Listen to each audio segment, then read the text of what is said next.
After SAPS and now the Hawks has lashed out at private investigator Paul O'Sullivan. A national head for the Directorate of Priority Crime Investigations in Tlemeza has taken on the joining the dots document allegedly prepared by Paul O'Sullivan. He has slammed the malicious, baseless accusations in the document that, according to him, seek to compromise the sovereignty of South Africa, to destabilize the justice system and to dent the image of the SAPS and the Hawks.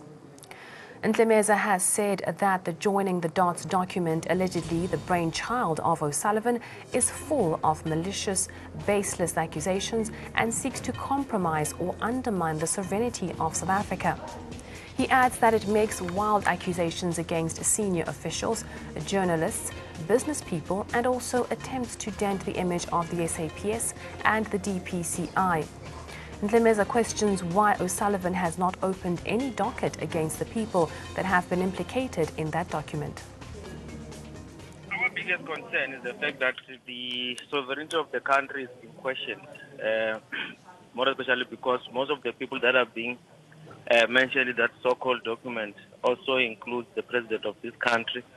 We are talking about senior government officials and other individuals as well. We have seen this document, but we haven't seen any action from Mr. Paul O'Sullivan in terms of going through with these allegations. Hence, we are putting a challenge to him to say, if you have all these so-called allegations that are being laid or being made against senior government officials as well as private individuals, why are we not seeing any of these things being taken to court or dockets being opened in that regard?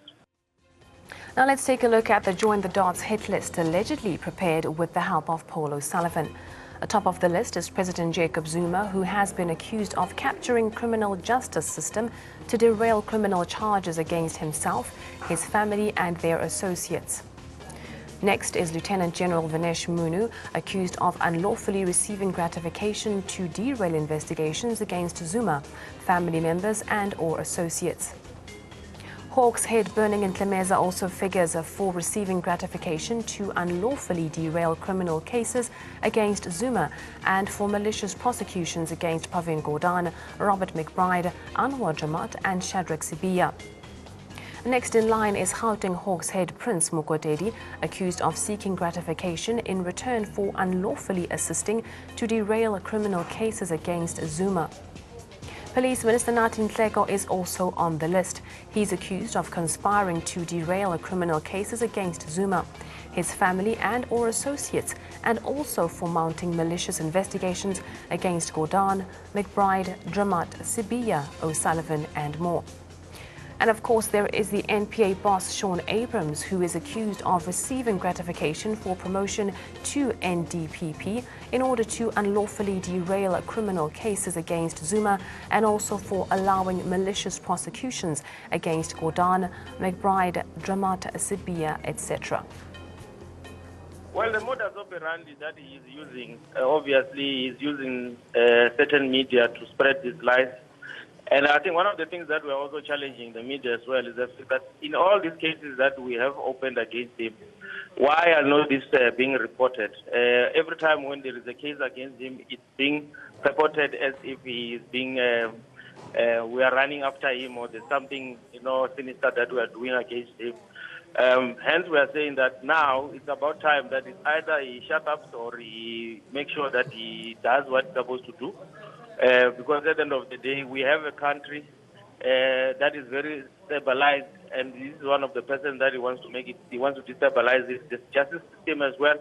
There's a lot of things that is always being said, not only from a police point of view. The MPA is also under attack. Our justice system as a whole is under attack by one person.